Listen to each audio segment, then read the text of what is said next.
विश्व नियंता प्रभु जगन्नाथंकर आज होची बाहुड़ा यात्रा।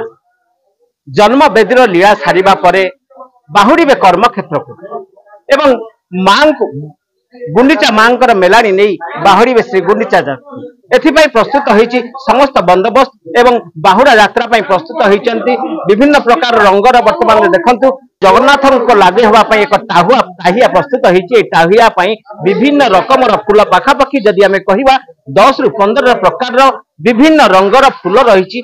फूल से माने विभिन्न जगह कलेक्शन करबा परे ए टाहिया प्रस्तुत हबो। ए टाहुआ प्रस्तुत हेबा परे प्रभुंकर लागू हबो। ए टाहिया लागि हेबा परे प्रभुंकर पहंडी विजय हबो। अपूर्व दृश्य ए दृश्य मान जदि आमे देखिबा सीधा सड़क ए टाहिया जदि आमे देखिबा ए टाहिया प्रस्तुत हेउची। टाहिया वर्तमान जो अछंदी प्रस्तुतकार जो माने लोक माने रहिचंदी प्रत्येक वर्ष ए टाहिया को से माने प्रस्तुत करके देइथांदी। आपनकर परिचय कोन? ना रविंद्र कुमार पंडा। आगे कौन कहिबे जो बोतल टाहिया प्रस्तुत चली ए टाहिया रे केते प्रकार रो फूल अछि बेस मन लागो प्रकार।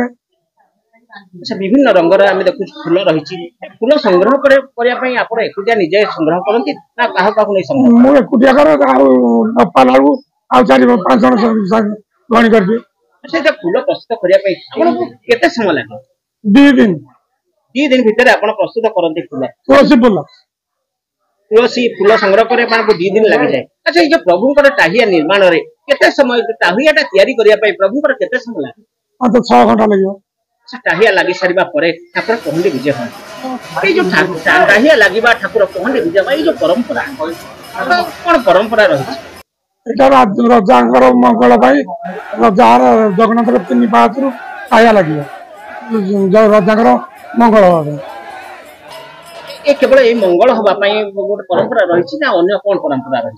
मु पिला कहि परिबिनी परंपरा आगु कोन थिलो मु ताकरो देखिकरी मु आया करछि। आपण केते वर्ष हला टाहिया आरंभ कले? 50 वर्ष हला। निजको 50 वर्ष हला टाहिया प्रस्तुत करबा नियोजित रहिचंती। अच्छा केते आनंद आपण पाउचंती बता जो टाहिया प्रस्तुत करूचंती 2 दिन लागि के फूल संग्रह करूचंती टाहिया प्रस्तुत पई मध्ये 4-5 घंटा जाउची केते आनंदित आपण रहिचंती प्रभु करे सेवा को?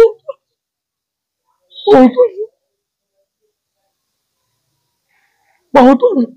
अच्छा वर्षा के ठाकुर को टाहिया केते थर लागे?